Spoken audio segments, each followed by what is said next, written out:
Hello and welcome to week 3 of Haywire34. Thank you so much for coming back. I really appreciate it. And today we shall be covering chapters 5 and 6, and I really hope you enjoy them. Chapter 5. Back in Muswell Hill, en route to collect her sons from school for half-term, Gretchen made a pit stop at Penny's to pick her up for their day trip. She had just pulled up and was parking her car close to Penny and Hector's house when she caught sight of them in her rear-view mirror. They were on their way back from their daily walk. Perfect timing, Gretchen thought, and finished parking the car. Stepping out of her car, Gretchen came into view. "Gretch!" Penny called out to her and hastened ahead. "Bang on time, dear." "You know me, I'm never late." The two women exchanged pecks on the cheek. Hector caught up. "Unlike some people," he quipped, giving Gretchen a peck on the cheek. Gretchen smiled, and then motioning to the Sainsbury's bag in his hand, remarked, "More groceries?" Having joined them on occasion, Gretchen knew that Penny and Sarah always went on a big Sainsbury's shopping run the day after their monthly Wednesday club catch-up. "Ask your pal how it come," Hector replied. "We never went. We were too tired," Penny explained. Gretchen gave Hector a knowing and irritated look. "I just don't get it," she confided. "What's the point of them making plans and then never keeping to them?" "We do, eventually, and sometimes," Penny sniggered. Gretchen rolled her eyes, recalling the many arguments she and Penny used to have in Singapore because Penny was prone to change her mind at whim. "You're too impulsive and devil-may-care," she retorted. "And you're too rigid, madam," Penny riposted with a smile, as she too recollected how their relationship had from the onset been volatile and combustive during their time together in Singapore. Both women had arrived in the country within months of each other and become fast friends. "Do you remember the first night we met?" Penny asked Gretchen. "How could I forget?" Gretchen replied. "She almost killed me," Penny exaggerated to Hector. "I should have," Gretchen hit back. Then turning to Hector added, "We'd all pre-arranged the itinerary for the night. Please note that she used the word itinerary for what was supposed to be a fun night out. Who does that?" "I do," Gretchen riposted. "A schedule's an itinerary." "Yes, but not when you're talking about enjoying yourself," Penny remarked. "What difference does it make? It's just a word. To you." "To everybody, Penny." "Well, no, not to me," Penny explained. "Fun means spontaneity, changing plans as the mood dictates, not schedules that have to be kept." "That's the problem," Gretchen cried. "We're like oil and water." "Water and oil," Penny said with a provocative smile. Hector began to laugh. "I've never come across friends as different as both of you are, yet so close. They really should study you both." "They should," Gretchen agreed, recalling how their relationship had always been tinged with a hint of unpredictability, a simmering tension that could ignite at any moment, and when it did, there were blazing rows that only a relationship between siblings could survive, and yet theirs did. "We always muddle through," Penny concluded. "Yes, we do," Gretchen smiled, reaching for the shopping bag in Penny's hand. "You're not supposed to carry anything heavy," she scolded her friend. "It's not that heavy." Fumbling for the right key, Hector glanced back at the women. "I've given up trying," he told Gretchen. "She just won't listen." Hector opened the front door and entered the house. Having been relieved of the bag by Gretchen, Penny headed upstairs with the explanation that a coal power shower will soon set me right. She was finished in record time and joined Hector and Gretchen in the kitchen, where they were chatting over a cup of coffee. "Ready," she announced as she approached the kitchen table. Hector gave his wife a concerned frown. "You look in agony." Gretchen cast a glance at Penny. "She looks all right." "Her eyes never lie," Hector explained. "That strained stare and the slightly squinted gaze, that's Penny in a lot of pain." Gretchen tried to hold Penny's gaze, but she looked away and changed the subject. "Grapes, anyone?" Penny asked, reaching for a handful from the fruit basket that had been replenished while she was in the shower. With her free hand, Penny rummaged in her handbag that was also on the kitchen table. Retrieving a pill organizer with her name on it, she flipped open the lid of one of its compartments and emptied its contents into her mouth. Taking the glass of water that Hector handed her, Penny swallowed a dose of medication. "Now I'm ready," she smiled and headed out of the kitchen. "There is time for a little sit-down before we leave, you know," Gretchen called after Penny. "I can rest in the car. I'll lower the back of the seat so I can lie down on our way," came the response. Gretchen shrugged and followed behind Penny, while Hector remained in the kitchen. Suddenly remembering, Hector stuck his head out of the kitchen door. "Auntie Bimbo's coming tomorrow for her monthly cooking session," he reminded Penny. "Please pick up some drinks and refreshments on your way back." "Mind if the boys and I join you on Sunday?" Gretchen asked. "Dominic and Noah would really love to see Auntie Bimbo." "We'd love that," he replied. "I was going to call and ask Mick if you'd all like to come, but you saved me the call." Oh, and please let Mick know that Rupert and Kunle will be over too. Oh no, Hector, you let him, no please, Gretchen replied, following Penny out of the front door. Why can't you let Mick know yourself? Penny asked as she waited for Gretchen to open the car door for her. It's best if it comes from Hector, Gretchen maintained. Are things that bad between you? Worse than that bad, Gretchen answered, and remotely pressed the doors open. Getting in first, she lowered the back of Penny's seat to a reclined position. Penny got in and they set off. A few minutes after they'd left Tetherdown and were headed down Fortis Green, Penny turned to face Gretchen. What's really going on with you and Mick, Gretch? She asked. I honestly don't know, came the sad reply. It feels like 1 minute Mick and I and the boys were a happy family, and then suddenly I blinked and we were living separate lives. Does Mick feel the same way? Dunno. But the other night you said you talked. We've tried to talk about finances, work, that sort of thing, never about us. Shouldn't that be the first thing you talk about before finances? I suppose. Penny sighed with exasperation. You're having an affair with that Daniel chap, aren't you? She accused. No, I'm not. Yeah, right.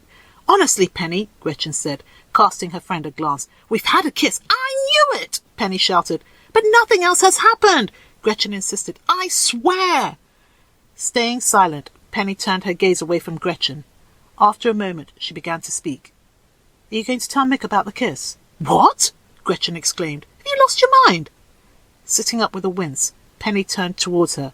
Have you totally checked out of your marriage, or do you still want to save it? She asked. I love Mick very much, and I miss us, but I can't keep pulling on my own. Emotionally or financially? Which one? Both. You know, you're quite domineering, Penny told Gretchen, as they pulled up to the traffic light at the junction with East Finchley High Road. Gretchen turned to look at Penny. I'm not. You are. You want to micromanage everyone, me included. That's why we're always squabbling. That's not true, Penny, you know it. It is true, Gretch. Your frustration with me is that I'm unmanageable. You mean you're irresponsible, Gretchen sneered. Sometimes, maybe, Penny admitted. But you'd be able to cope with that if I was malleable.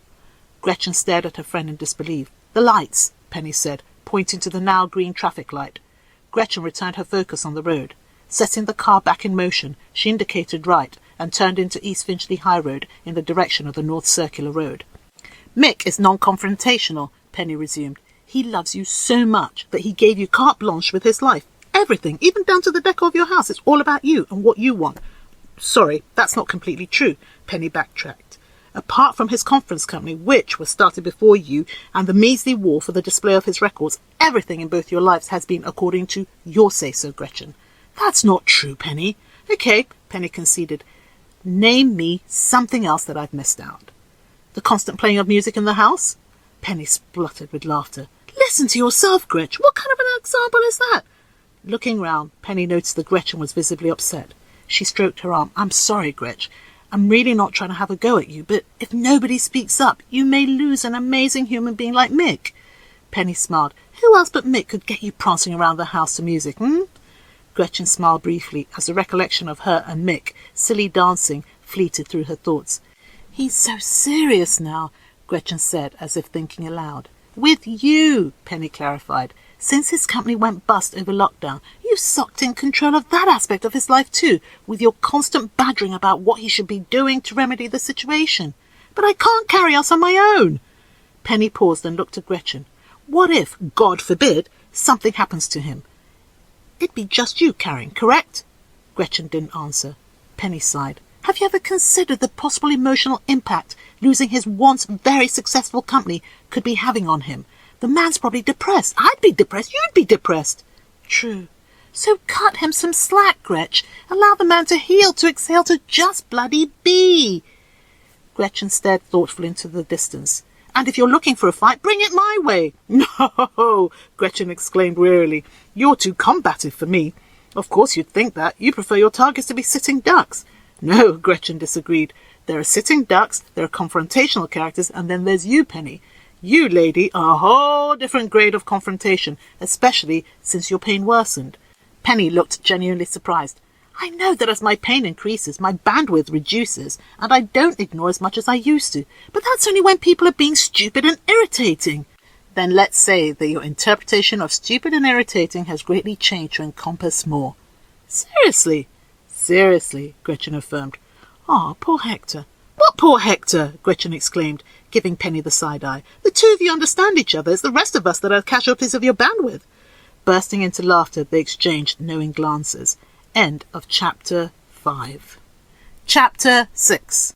After leaving the main road, Rupert turned the car onto a narrow tree-lined lane where sun-dappled light filtered through the canopy of oak and beech trees.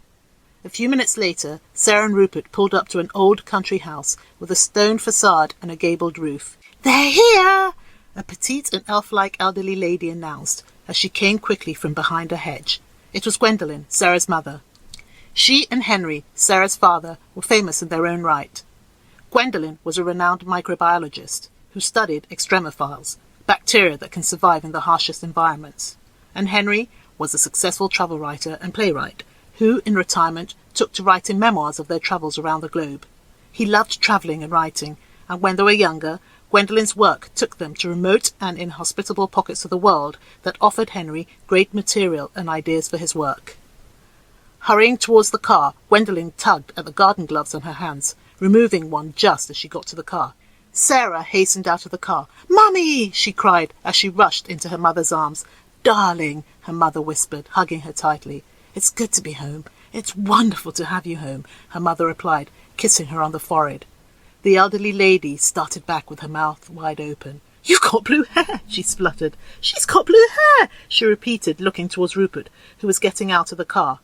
With an arm still around her daughter, she quickened towards her son-in-law. Pulling him into a hug with her free arm, she snuggled into him. "Rupert," she cooed, "Rupert." She took a step back from Sarah and Rupert. "Oh, let me take a look at you both." Punching the air with both fists, she shook her head and inhaled. "I can't tell you what joy it is to see and have you both here." Rupert swallowed hard, while Sarah, fidgeting nervously with her hair, hurried back into her mother's embrace. "I've missed you so much." As the women continued to embrace, Rupert returned to the car. Popping the boot open, he went to get the luggage. Reaching for Sarah's large leather holdall, he pulled it out. "I'll take that," a voice commanded, as the elderly man who had appeared unnoticed reached to help Rupert. "Henry!" Rupert smiled widely, shaking the elderly man's hand, who was a couple of inches shy of Rupert's 6'5" height. "Hello, my boy," Henry reciprocated. "Good to see you." "Good to see you too." Standing there beside Sarah's father, Rupert suddenly felt an inexplicable flush of calm flow through him. He shook his father-in-law's hand again. "I'm very glad to see you." The old man leaned into the boot and retrieved the black wash bag. "We're outnumbered this weekend," he whispered conspiratorially. Rupert's brow furrowed as if in question. "Sally's here with the children." "Sally?" Rupert echoed loudly. "Shh! Sarah doesn't know." "And Tarquin?" "Oh, Tarquin." Henry sighed heavily. "That's another story." Rupert eyed him with curiosity. With their hands full of luggage, Rupert and Henry headed towards the women. "Daddy!" Sarah shouted as she caught sight of her father. She ran towards him. "Daddy!" she whispered and hugged him tightly. "How's old Clip-Clop?" That was her pet name for her father. "Clipping along, dear, clipping along."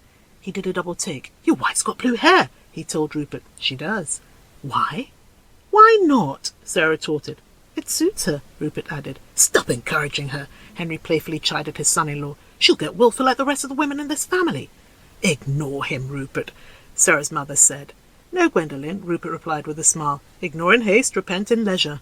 "I'll give you something to bloody repent," Sarah chimed in, and linking arms with her mother, led the way towards the house. Walking past the hedge and nearing the flower beds at the left wing of the house, a dark-haired little girl could be seen squatting by a freshly tilled slip of land.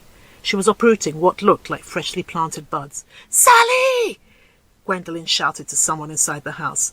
"Surprise over," Henry said quietly, and aside to Rupert. "Sally?" Sarah wondered softly. She paused, and then pointing at the little girl who had her back to them, she turned to her mother and asked, "Cassie?" Gwendolen nodded guiltily for having spoilt the surprise. "Cassie!" Sarah called happily. Sheepishly, the little girl turned round.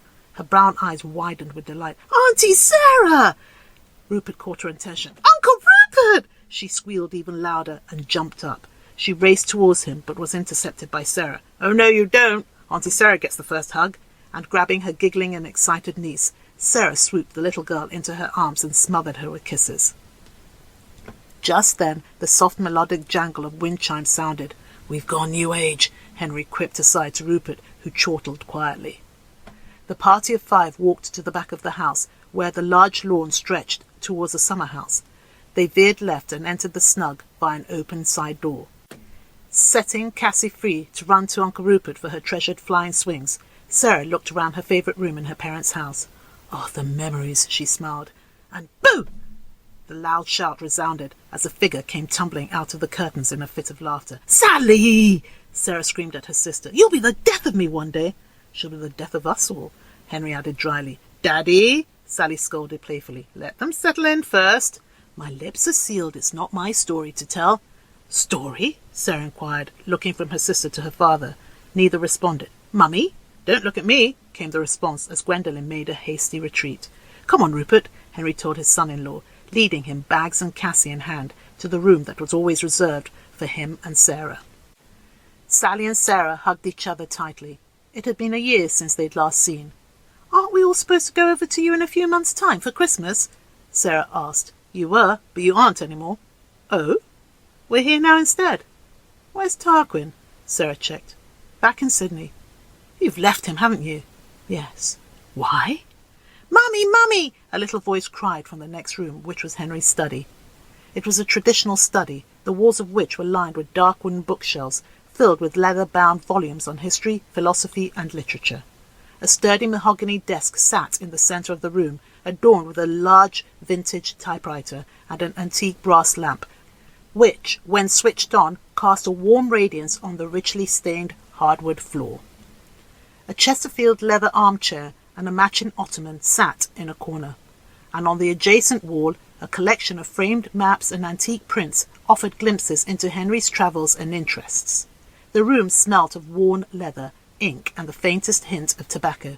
"Mummy!" the little voice called out again, this time as if checking that she'd been heard. "Ophelia!" Sarah shouted and went to find her other niece. Ophelia was 4 and feisty, with strong, determined-looking eyes that held you to account if you displeased her, along with her favourite doll, Sabrina, a hand-me-down rag doll from Sarah's childhood.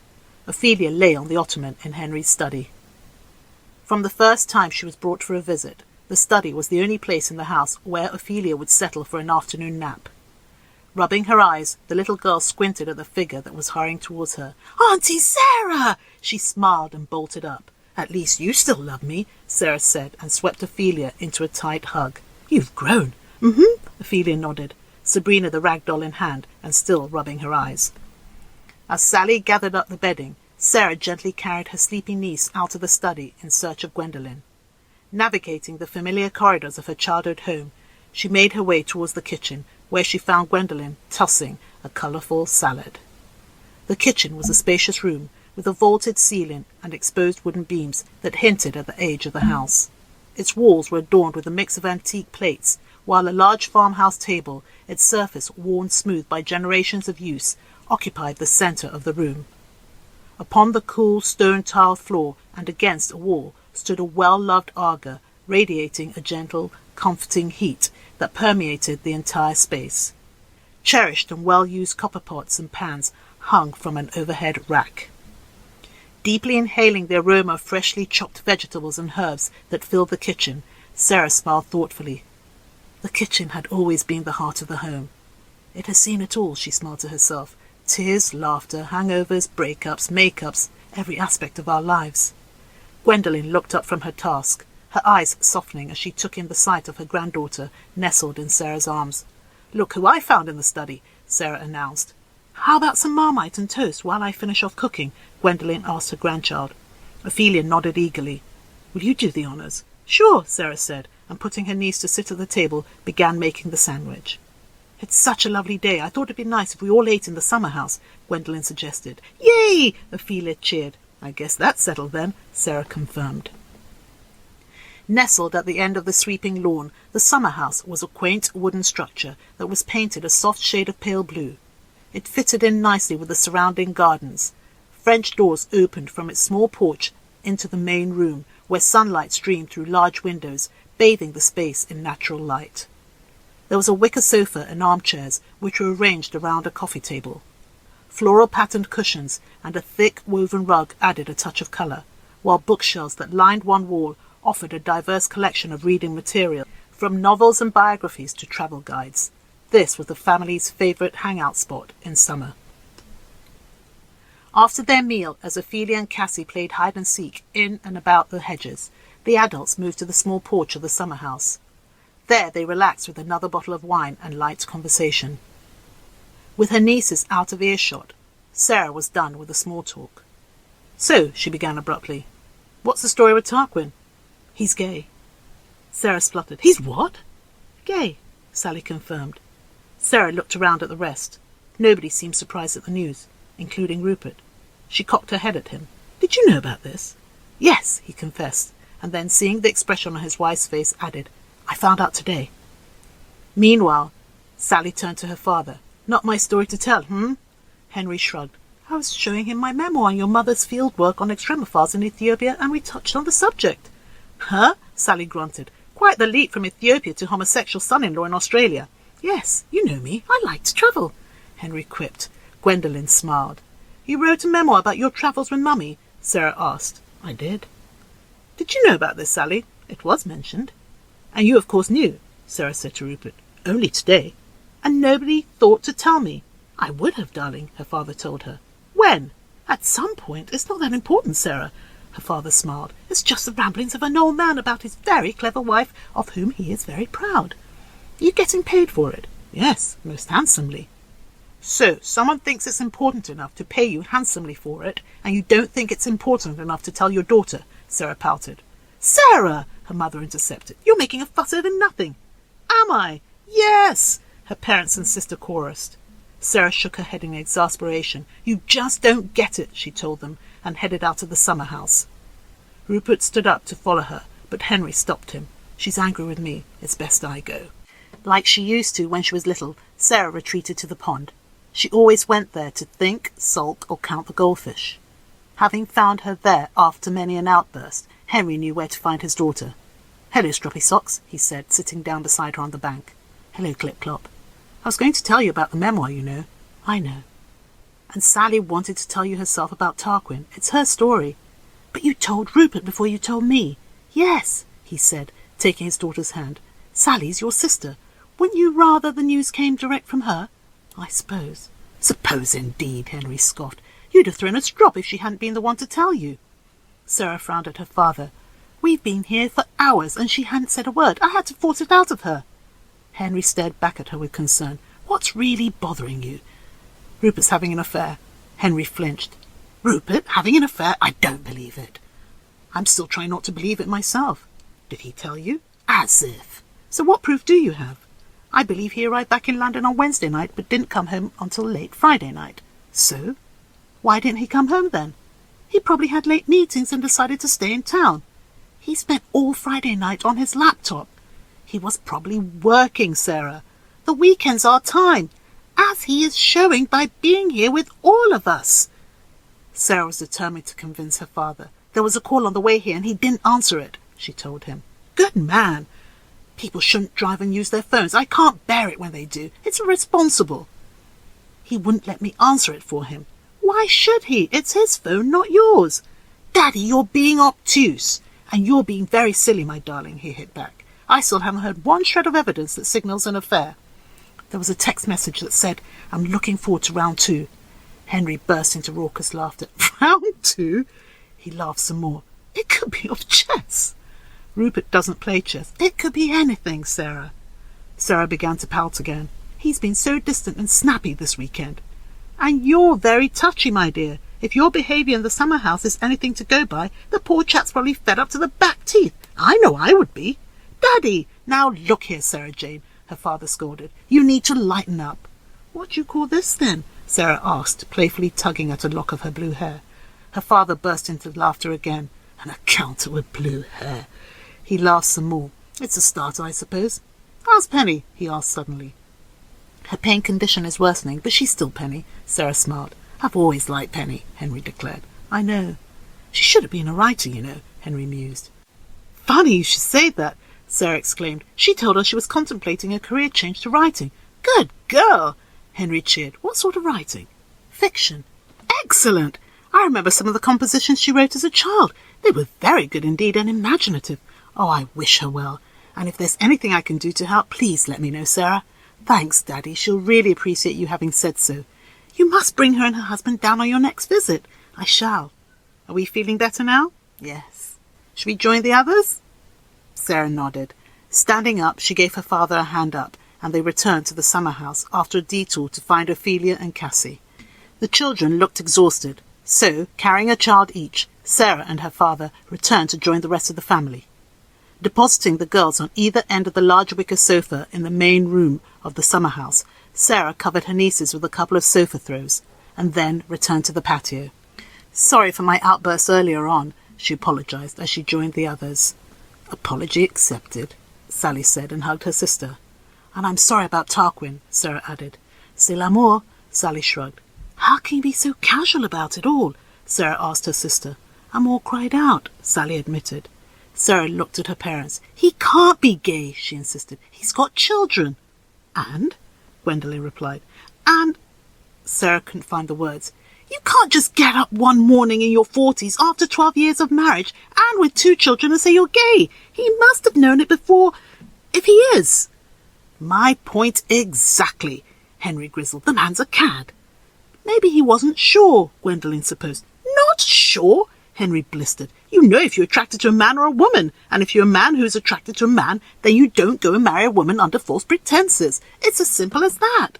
But I've heard it say that for some people it's not a gender thing, but an individual thing. You know, they fall in love with a person, and if that relationship ends, they may never have another relationship with a person of that gender ever again. Balderdash! Henry shouted. Shh! You'll wake the girls!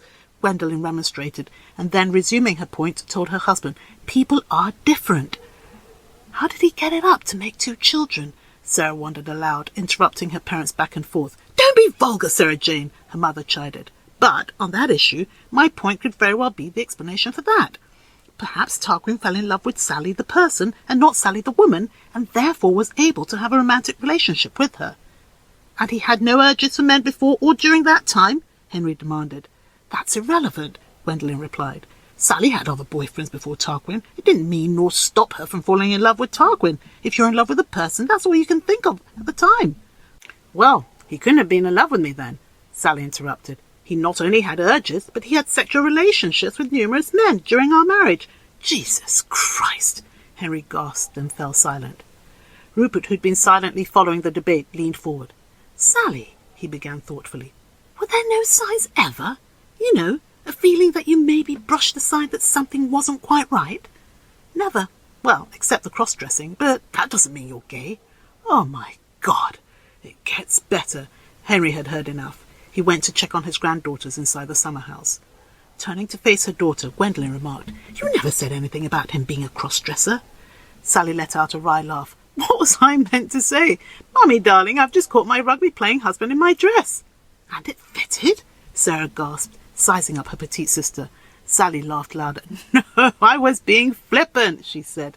He had his own clothes. And you never came across them before that day? Sarah inquired. No, never. Oh, I can't get my head round any of this, Sarah confessed. Rupert looked bemused. How did the dressing in women's clothes happen? Was it something he did in the past, but you thought it was just for laughs, or did he just announce it one day? I came home unexpectedly and caught him. Wow, Rupert exclaimed. That must have been quite a shock, Sarah sympathized. You can say that again. How did that conversation go? Rupert asked. There was no conversation. I just sat there, staring at him in disbelief. Please tell me the children weren't there, her mother pleaded. They weren't. It was just me and my many emotions. First came the feeling that I was going to vomit, then betrayal for the lies, followed by anger at myself for not having noticed anything, then anger at Tarquin for not caring about the impact of his actions on mine and the girls' lives, and then I went blank. I sat there staring at him in silence as he tried to explain it all to me. I didn't hear a word, nor could I compute anything if I had heard anything. Oh, you poor child, Gwendolen consoled. Well, worse things are happening to better people, Sally countered. Rupert was trying to make sense of it all. Is Tarquin transsexual? He quizzed his sister-in-law. No, a gay man who likes to dress up as a woman. So he's a gay transvestite, Sarah clarified. No, he's a gay cross-dresser. Was he always a cross-dresser? Rupert pressed on. So he said. But you never knew? No, not even his parents know up until today. Wow, Rupert gasped again. Sarah looked at her sister lovingly. "Are you okay?" she asked. Sally nodded. "Sorry for the third degree," Sarah apologised. "It must be difficult going over it again." "I never stop going over it in my head," Sally admitted, "so your questions make no difference." "And how are you, really?" Sarah asked, stroking her sister's arm. "I feel exhausted, ashamed, stupid, cheated. The list goes on." "You have nothing to be ashamed of, my darling," her father said, appearing suddenly and kissing her on the forehead. Looking up, Sally smiled weakly. "How are the girls?" "Asleep." Rupert opened another bottle of wine. "I salute you, Sally," he told his sister-in-law. "You're a strong gal." "I have no choice. It's all out in the open now, and I have 2 children to see through this." Pausing, Sally smiled thoughtfully. "I remember when he told me that it was no longer enough for him to dress up inside the house when I wasn't in. He wanted to go out dressed up. I almost died. I imagined what the neighbours would say, what the kids' friends' parents would say." She glanced around her family. "I thought that was the worst thing that could happen." She smiled wryly. "Little did I know that there was worse already happening." "There are some women who don't mind their husbands cross-dressing in private or in public," Gwendolen reflected aloud. "I couldn't, I'm sorry." "Me neither." "Me neither, but I had to come to a compromise. Damage limitation, you could say," Sally explained. "What was the compromise?" Henry asked tentatively. "He would go away for weekends to where no one knew us, and he could dress up to his heart's content."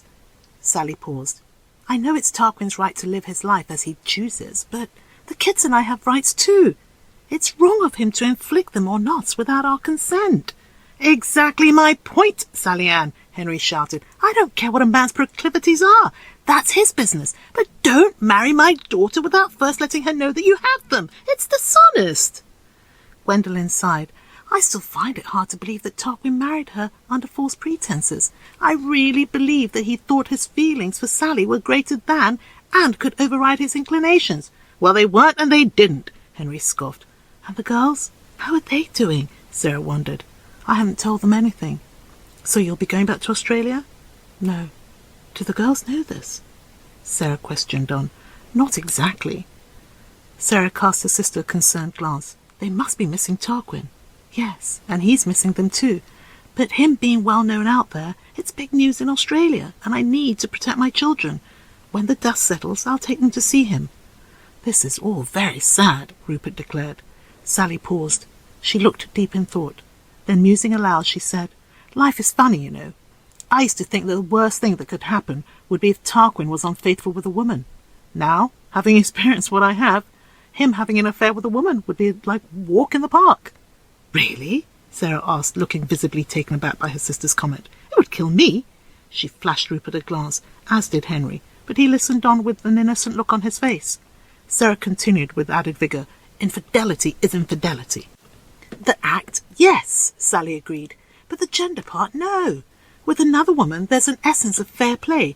Maybe I can compete, tweak this, tweak the other, fight for my marriage. But with a man, it's a slam dunk. It's game over, sayonara. There's nothing to fight for." Standing up, Sarah went over to her sister. Sitting down beside her, she wrapped her arms around Sally, cradling her.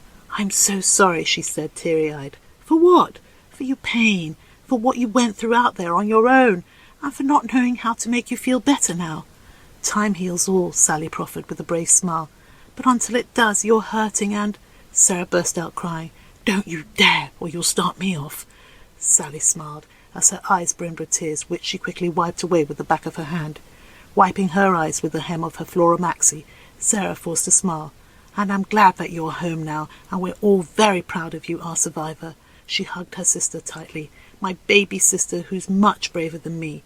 Sally cradled her sister's arms. "It's great to be home. It's great to feel and know that the girls and I are loved.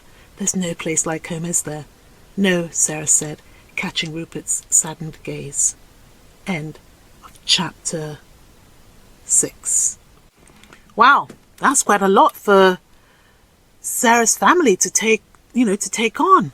All these revelations about Tarquin. Poor Sally. My questions this week are: how would you react if Sally was your sister or your daughter and this was her experience? Would you be cross like Henry is, or would you be more reflective like Gwendolen is? And how would you react if you were Sally? That's the next question. And my third question is, do you agree with Gwendolyn that one can fall in love with a person and not the gender? So this idea of love transcending gender, but just being about the person. What are your thoughts? I'd love to know. And thank you so much. I can't say it enough for coming this far with me on this journey. Thank you. And I look forward to having you back next week.